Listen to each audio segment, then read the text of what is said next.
Silence in marriage. The house spoke in quiet sounds long before anyone inside it did. Wood creaked beneath shifting weight. Wind slipped through the narrow seams of the walls, whispering across the floorboards like something searching for warmth. A lantern flickered on the table, its glow unsteady, casting long shadows that stretched and withdrew as if unsure they belonged there. Elena Whitmore stood at the center of it all, her hands submerged in a basin of cooling water. The last of the daylight clung faintly to the window, but offered no comfort. She moved slowly, deliberately, as though each task required more effort than it should. A plate passed through her fingers, clean but not truly seen, before she set it aside with careful precision. Nothing in the room was out of place. Nothing was wrong, and yet everything felt hollow. Behind her, the door opened with a dull scrape. Heavy boots stepped in, measured and familiar. She did not turn immediately. She knew the rhythm of those steps too well. The pause near the threshold, the slight drag of fatigue, the absence of urgency. Daniel Whitmore had come home. He set something down, a hat, perhaps, or gloves, before crossing the room. His presence filled the space, but it did not reach her. It never quite did. The silence between them remained intact, stretched thin but unbroken. "You're late," he said at last. His voice was even, neither sharp nor soft. It carried no accusation, only observation. Elena dried her hands on a cloth. The water took longer to heat. It was a simple answer, true enough to pass without question. She turned then, but only briefly, her gaze brushing past him like a stranger's glance in the street. He nodded once, already moving away, as though the exchange had satisfied something neither of them could name. Dinner followed the same quiet pattern. 2 plates, 2 chairs, the scrape of utensils against ceramic. Daniel ate steadily, his focus fixed on a meal as though it were a task to be completed. Elena picked at hers, more aware of the ticking silence than the food itself. There had been a time when this room held laughter, soft, uncertain, but real. She could almost remember it. Almost. Now, even memory felt distant. Daniel finished first. He stood, carried his plate to the basin, and set it down with a dull clink. "I'll be up early," he said. She nodded, though he wasn't looking. A moment later, he was gone from the room. The floor creaked again as he moved toward the back of the house. A door opened, closed. The sound settled like dust. Elena remained where she was. The lantern flickered once more, its flame dipping low before steadying again. She watched it, her eyes tracing the fragile movement of light. It reminded her of something delicate, something that could vanish without warning. She rose slowly and carried her untouched plate to the basin. The water had cooled further, its surface still and uninviting. She hesitated before dipping her hands back in, as though bracing herself for something more than the chill. Outside, the wind had softened. It slipped through the open window in gentle currents, brushing against her skin with a quiet insistence. For a moment, she closed her eyes. The air felt different out there, less confined, less heavy. It carried the faint scent of pine and river water, something alive and moving beyond the stillness of these walls. She opened her eyes again. The lantern's glow seemed smaller now, weaker against the growing dark. The room, once merely quiet, felt suffocating. Every object in it, the table, the chairs, the basin, held her in place as though they expected her to remain exactly as she was. But something inside her shifted. It wasn't sudden. It wasn't loud. Just a quiet, undeniable pull. She dried her hands once more and set the cloth aside. Her movements were slower than before, but steadier. Intentional. From the back of the house, no sound came. Daniel had settled into his own silence, separate from hers. Elena stepped toward the door. Her fingers hovered over the handle for a moment, as though testing the weight of the decision. It felt small, almost meaningless. A simple step outside, a breath of fresh air, and yet it felt like crossing something unseen. She opened the door. Cool evening air greeted her immediately, wrapping around her like a long-forgotten touch. The sky stretched wide above, dimming into shades of blue and gray. In the distance, The faint murmur of the river reached her ears, a steady, unbroken sound that seemed to call without words. She stepped out onto the worn wooden porch. Behind her, the house remained unchanged, silent, still. Ahead, the path toward the river lay faintly visible, winding between darkened trees and open ground. It was not far. She had walked it before, though never alone at this hour. Elena hesitated only briefly. Then she stepped forward. The door remained open behind her, its faint light spilling out into the dark. For a moment, it framed her in its glow, a figure caught between two worlds. Then she moved beyond it. The night closed gently around her as she followed the quiet pull of the river, leaving the house and everything within it, waiting in silence. The river encounter. The river did not question her presence. It moved as it always had, steady, unbroken, its surface catching the last remnants of fading light. The current whispered against stone and root, a language older than doubt, older than regret. Elena followed its sound until the house was no longer visible, until the silence she carried inside her began to loosen its grip. The ground beneath her feet softened near the bank. Damp earth yielded slightly with each step, as though the land itself recognized the boundary she was crossing. She paused at the edge, her breath shallow, her hands still. For a moment, she simply listened. The wind threaded through the trees, gentler here, filtered by branches that swayed without urgency. The air felt different, cooler, cleaner. It filled her lungs in a way the house never had. Elena stepped forward. The water met her boots first, seeping slowly through worn leather. She did not retreat. Instead, she moved deeper, each step deliberate, until the river pressed cold against her skin. The sensation startled her, but she welcomed it. It was something real, immediate. She bent slightly, her hands dipping into the current. The water slid over her fingers, constant and indifferent, carrying away nothing and everything all at once. For the first time that day, her thoughts quieted. A branch cracked somewhere behind her. The sound was subtle, but it did not belong to the river. Elena stilled. Her head turned, not quickly, but with careful awareness. The trees stood as they had before, tall and watchful, their shadows deepening as night settled in. For a heartbeat, she saw nothing. Then movement. A figure stood just beyond the line where shadow met fading light. He had not announced himself, had not approached with sound or warning. He simply existed there now, as though he had always been part of the landscape and she had only just noticed. Elena straightened, water dripping from her hands. The man did not step closer. He remained where he was, his posture calm, his presence steady. There was no threat in it, but neither was there hesitation. He watched her, not boldly, not intrusively, but with a quiet attentiveness that felt unfamiliar. She became suddenly aware of herself, the dampness of her clothes, the way her sleeves clung to her arms, the vulnerability of standing there, exposed not in body, but in something less visible and far more fragile. Her foot shifted against a slick stone beneath the water. The movement was small but enough. She lost her balance. It happened quickly, her body tilting, her hand reaching instinctively for something that wasn't there. The current, gentle as it seemed, caught her just enough to pull her lower. Water surged upward, soaking her completely as she struggled to regain footing. Before she could steady herself, the man moved. Not rushed, not panicked, decisive. He stepped forward, boots finding ground with certainty, and reached her just as she braced against the current. His hand hovered for a fraction of a second, as if allowing her the choice, before grasping her arm firmly. The contact was brief but grounding. Elena gasped, not from the water, but from the sudden closeness. She looked down instinctively, her breath uneven, her hands trembling slightly as she tried to gather herself.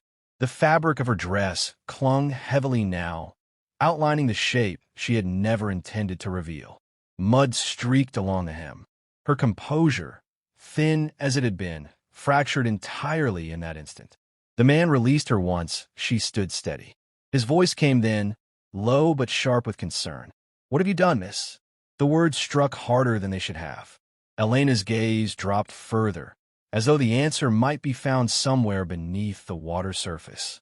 But there was nothing there, only reflection, broken and shifting. Her throat tightened. She could not explain it. Not to him, not to herself.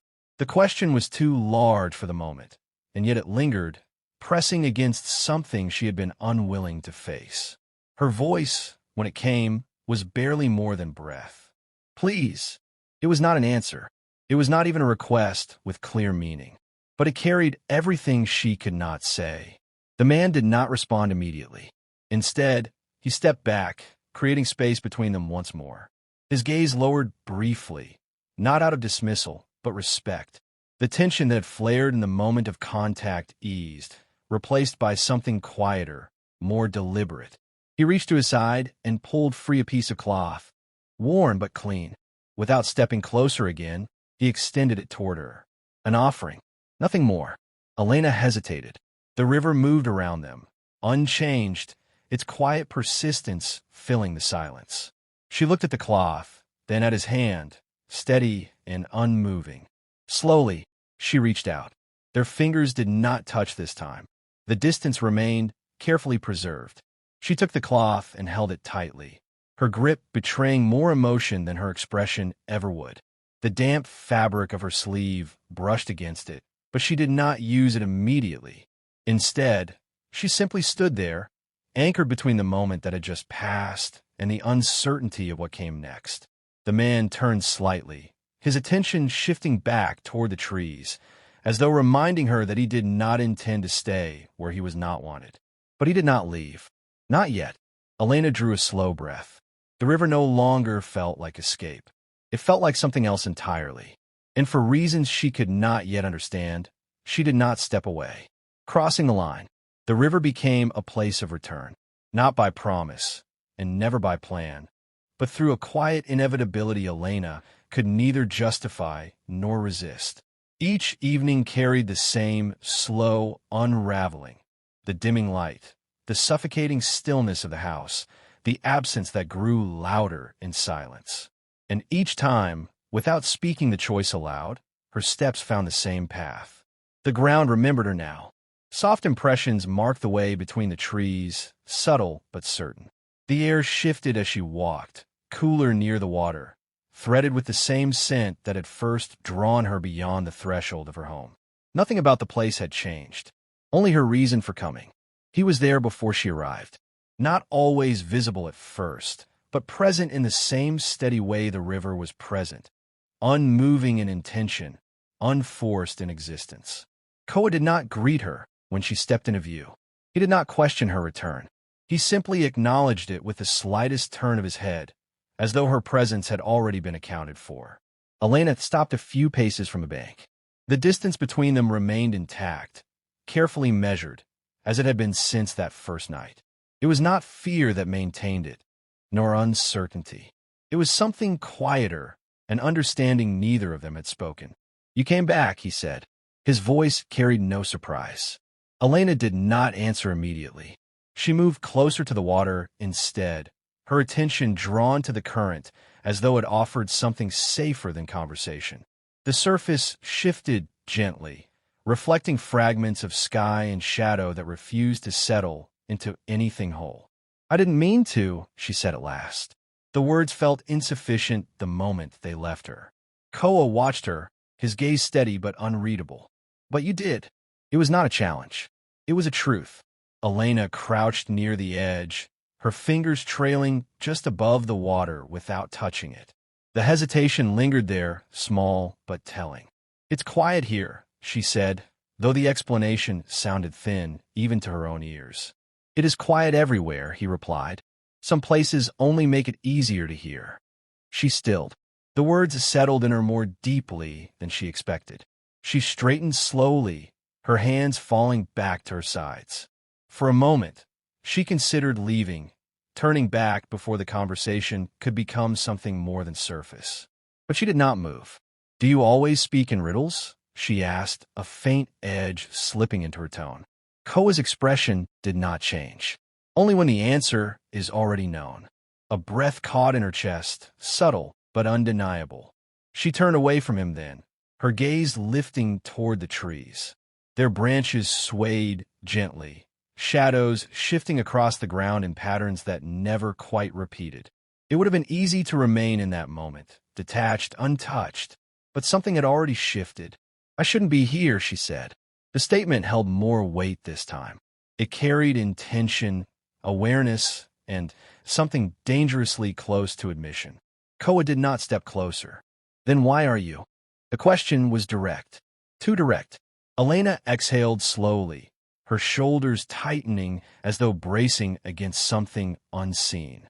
"Because," she stopped, the word dissolving before it could form into anything coherent.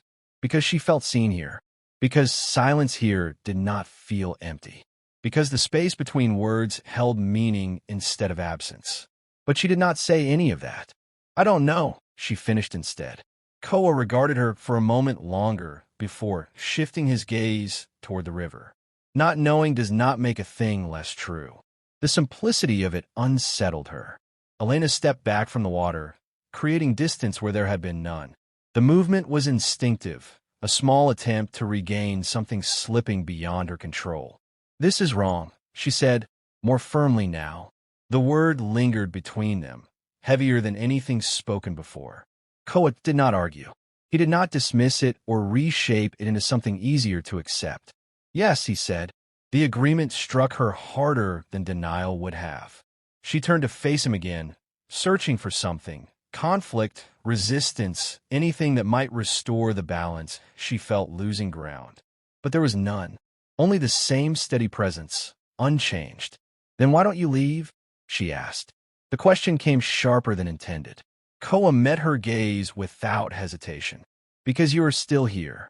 The answer stripped away the illusion of distance she had tried to maintain. Elena's breath faltered. The truth of it settled heavily in her chest, undeniable and unwelcome. This was not something happening to her. It was something she was choosing, moment by moment, step by step. She looked down at her hands. They were still, but they no longer felt steady. "I have a husband," she said quietly. The words were not new. They had existed long before this moment, long before the river, long before Koa. But now they felt different, less like fact, more like a boundary she was testing rather than obeying. Koa nodded once. "I know." There was no judgment in it, no surprise, only acknowledgement. Elena swallowed, her throat tight. "He's not." She stopped again, the sentence breaking apart before it could fully form. Not cruel, not unkind, just absent in ways that could not be named without sounding ungrateful. Koa did not ask her to finish. He did not need to. The silence that followed carried everything she could not say aloud. The river continued its steady motion, indifferent to the weight of human choices. The trees swayed, the wind shifted, and the world beyond them remained unchanged. But within that space, something irreversible took shape. Elena lifted her gaze once more. This time, she did not step back. The distance between them remained, but it no longer felt like a boundary. It felt like the last line she had yet to cross. And though she said nothing, though she made no visible move, the choice settled quietly within her. She would return again, not by accident, not by uncertainty, but by will. The realization did not bring relief, only clarity. And as the light faded further, drawing shadows closer around them, Elena understood something she could no longer deny. She had already begun to betray a life she had not yet found the courage to leave. The cost of desire. The house felt different before anything was said. Not louder, not colder, just aware. Elena noticed at the moment she stepped inside. The lantern was already lit, its flame steady, casting a fixed glow that left no corner untouched. Nothing moved, nothing shifted. Even the air seemed to hold its breath. She closed the door behind her carefully. The sound echoed more than it should have. Daniel sat at the table. He was not eating, not working, simply there, his posture upright, his hands resting flat against the worn wood. The stillness around him felt deliberate, as though he had been waiting, not for long, but long enough. Elena paused, Her fingers lingered at her sides, damp from the river air, though she had tried to dry them along the walk back. It made no difference. The scent of water clung faintly to her, subtle but unmistakable. Daniel did not look at her immediately. "You've been gone longer," he said. His voice was calm, measured in the same way it had always been. But something beneath it had shifted, something quieter, harder to ignore. Elena stepped further into the room. "I walked farther." The answer came easily. Too easily. Daniel nodded once, his gaze still fixed on the table. The river, her breath caught. Not visibly, not enough to betray her entirely, but enough that she felt it. Yes. The words settled between them, heavier than it should have been. Daniel leaned back slightly, the chair creaking under the movement. Only then did he look at her. His eyes did not search her face in desperation or anger. They observed, steady and unhurried, as though piecing together something already understood. "It must be peaceful there," he said. Elena did not answer. The question was not a question. Silence stretched. She moved to the basin, her hands reaching for something to occupy them. The water was still, reflecting the lantern's glow in a fractured shimmer. She dipped her fingers in, more for the motion than the need. Behind her, Daniel stood. The sound was soft, but it carried weight. "You go often now," he continued. Elena's shoulders tightened slightly. "It helps." The truth, stripped to its simplest form. Daniel took a step forward, then stopped. The distance between them remained intact, measured in more than just space. With what? She closed her eyes briefly. The answer rose immediately, too complex, too dangerous. "With quiet," she said instead. Daniel exhaled, though it was not quite a sigh. "There's quiet here." Elena opened her eyes and looked down at the water. "Yes," she said softly. "There is." But they both knew it was not the same. The difference lingered in the air, unspoken but undeniable. Daniel moved closer now, not enough to touch her, but enough that his presence pressed against the fragile boundary she had built. "And yet, you leave it." The words carried no accusation. That made them worse. Elena withdrew her hands from the basin, drying them slowly on a cloth that did little to steady her. "I don't mean anything by it." The moment the words left her, she knew they were untrue. Not entirely. Not anymore. Daniel's gaze did not waver. "No," he said quietly. "You don't mean for it to be anything." A pause. "But it is." The certainty in his voice settled heavily between them. Elena turned then, finally meeting his eyes fully. There was no anger there. No sharp edge of betrayal demanding recognition. Only a quiet understanding that felt far more final. "You don't ask where I go," she said, her voice low but steady. "I don't need to." The response came without hesitation. The simplicity of it left no room for denial. Elena's grip tightened slightly on the cloth in her hands. "Then why say anything at all?" Daniel studied her for a moment, as though weighing something unseen. "Because silence doesn't change what's happening." The words landed with quiet precision. For a long moment, neither of them moved. The lantern flickered once, its flame bending before steadying again. The room remained unchanged, and yet nothing within it felt the same. Elena's chest tightened. She had imagined this moment differently. If she had imagined it at all, there would have been anger, perhaps. Raised voices, something that could be resisted, defended against. But this quiet acknowledgement left her with nowhere to stand. "I haven't," she began, the words instinctive, defensive. Daniel shook his head once, not sharply, but firmly enough to stop her. "It doesn't matter." The interruption was gentle, final. Elena's voice faltered. "It does." But even as she said it, she wasn't sure if she believed it. Daniel stepped back then, creating distance where there had been none. The movement was subtle, but it shifted something essential. "You're already somewhere else," he said. The truth of it settled immediately. Not cruel, not exaggerated, just true. Elena felt it in the stillness of her hands, in the absence that followed her even when she stood in this room. The river had not taken her away. She had gone willingly. "I didn't plan it," she said, her voice quieter now. Daniel nodded faintly. "I know. That was what made it worse. Not intention, but choice."